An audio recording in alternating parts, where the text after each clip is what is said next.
कानून से लड़ना पड़ेगा। आप सबकी यहाँ पर ये जो लड़ाई है बहुत शांतिपूर्वक तरीके से चल रही है, एकांत में बैठ करके कोई भी डिस्टर्ब नहीं हो रहा है। कोई पुलिस वाला परेशान तो नहीं कर रहे?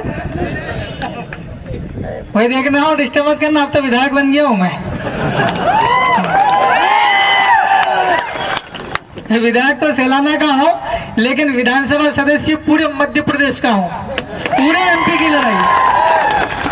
एमपी की लड़ाई लेकर चलता हूं मैं। इसलिए आदिवासी इलाके में ज्यादातर लोग अनपढ़ हैं बेचारे, पढ़ नहीं पाए किसी कारण से, कानून नहीं जानते हैं। कृपया प्रशासन के लोग मेरे समाज के लोगों को डराएंगे नहीं।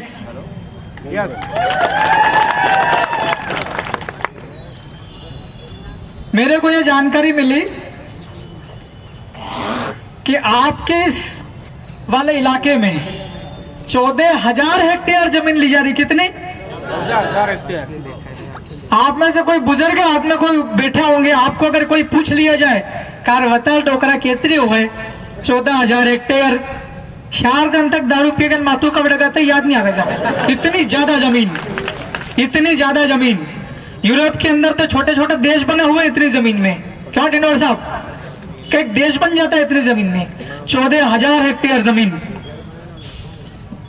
आप और हम अगर पढ़े लिखे लोग जब मेट्रो शहर में जाते हैं, इंदौर, भोपाल, दिल्ली, बम्बई, कहीं और भी बाजार में हम लोग जाते हैं, पेशाब लग जाती है, अपने कोई फ्री में पेशाब भी नहीं करने देता है। करने देता क्या है?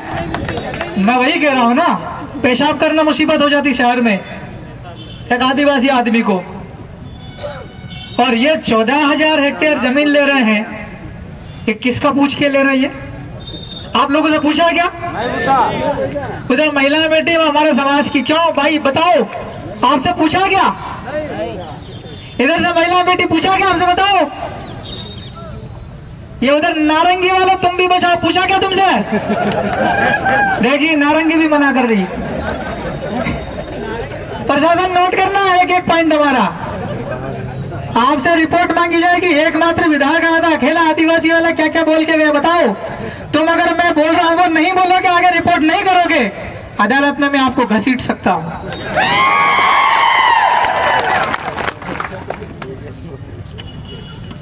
असल में हम लोग जहां पर जो बैठे हैं, ये झाबुआ जिला पड़ता है और पूरे भिल प्रदेश का सबसे बीचों बीच में ये जमीन है। सबसे बीचों बीच में पूरे भिल प्रदेश में हम लोग जो बैठे हैं, झाबुआ जिला, ये भिल प्रदेश की भविष्य में राजधानी बन सकता है।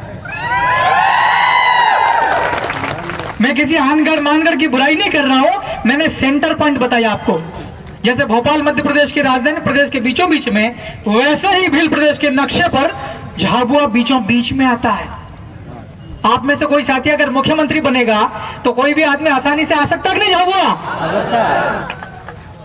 हम लोग झाबुआ को राजधानी बनाने की सोच रहे, और तुम लोग उसको खोद खोद कर जाने कौन सी खनिज क्या है, ग्रेफाइट, कितना गहरा, मैग्नीज, कितना गहरा खोदने का बोल रहे हैं? मतलब ये लाखों में, ये बता रहे, देखिए ये पूरी जमीन उल्टी पुल्टी करने का सोच रहे हैं। मकान हिल रहे हैं, पूरे पूरे गांव हिल रहे हैं। मैं विधानसभा का सदस्य हूं, नियम कानून सब जानता हूं, अंग्रेजी भी जानता हूं। बिना ग्राम सभा की अनुमति के, सहमति के, प्रशासन के लोग आदिवासी गांव में जाकर के पेशाब भी नहीं कर सकते, ये कानून कहता है। ये कानून किसी अकेले आदमी ने नहीं बनाया, पूरी विधानसभा बनाती है राज्य स्तर पर। पैसा कानून बना था panchayat extension to scheduled areas in the year of 1996 on the basis of report, name of the report is Bhuria committee. वो भी हमारे दिलीप सिंह जी भूरिया ने बनाया। उन्होंने, उनकी रिपोर्ट पर पैसा कानून बना। उसी कानून को ये लोग मानने को तैयार नहीं है। अभी की हड़ा मांगी रख नहीं मांगी रखो, सो मांगी रख है।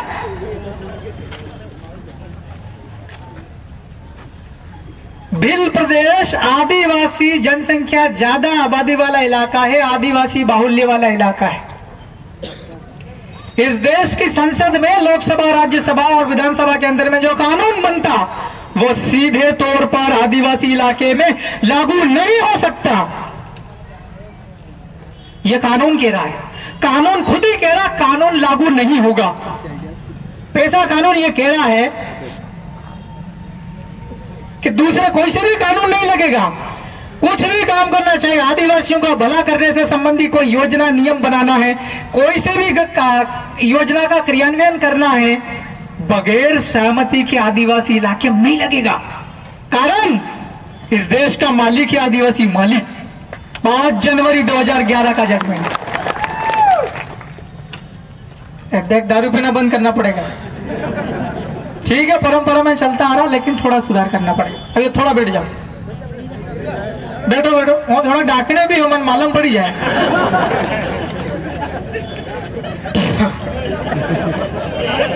इसका बैठा वही कोई बैठा दो, वहां पे पकड़ के बैठा दो उसको, डिस्टर्ब मत करो। ठीक, कोई बात नहीं। तो पूरे बिल प्रदेश में भारत के संविधान की 5वीं अनुसूची लागू है। 5वीं अनुसूची जहां पर लागू है वहां पर अनुच्छेद 244 एक के अनुसार उस इलाके का शासन होगा। शासन मतलब उसका प्रशासन कैसे होगा, एडमिनिस्ट्रेशन। कौन कलेक्टर होगा, कलेक्टर बना भी देगा तो करेगा क्या वो? उस इलाके में अगर थानेदार पोस्ट किया है तो वो करेगा क्या वहां पर? 244 उसमें लिखा हुआ है शेड्यूल 5 5वीं अनुसूची के कानून उसमें वो प्रावधान लागू होंगे। वो ये साफ कहता है कि आदिवासी इलाके में एक भी कानून विधानसभा या राज्यसभा या लोकसभा का लागू नहीं होगा। अब देखो, ये ऐसी चीजें अपने हक में लिखा हुआ, मैं विधायक होने के बावजूद भी मुझे इतना गुस्सा आ रहा है। तो जो ऐसे ही जो संघर्ष करते हैं उनको गुस्सा आएगा कि नहीं आएगा? तो अगर प्रशासन के लोग आए, ये गाड़ियां दिख रही मेरे को हुटर हुटर वाली, मेरी भी हुटर ही हो, तुमको हम ये कह रहे हैं कि ये लोग बैठे हैं, ये गुस्से में हैं। गुस्सा मेरे को भी आ रहा है, मैं इनको गुस्सा नहीं दिला रहा हूं, ये तो ऑलरेडी गुस्से में। क्यों होगा ना आप लोग? आज शांतिपूर्वक बैठे हैं आप लोग, हम जो चाहते हैं वैसा कर दीजिएगा। हम ये चाहते हैं, ये जो आपका खनिज वाला ग्रेफाइट और क्या है, ग्रेफाइट और मैग्नीज का खनन करने की जो आपने अनुमतियां देने की तैयारी है, नीलाम हो चुके हैं। यह सारी की सारी नीलामी तत्काल आप लोग इसको निरस्त कर दें। और अगर आप लोग नहीं करते हो निरस्त, मैं तो विधानसभा का सदस्य ही हूं, आदत पुरानी है पहले वाली, है कि नहीं? तो भाई लोगों, अगली बार हम लोग ऐसे शांतिपूर्वक बैठकर नहीं करना चाहिए। फिर हम चलेंगे, संख्या बढ़ेगी लाखों की तादाद में, हो सकता हम सारे कलेक्टर ऑफिस के अंदर घुस जाए।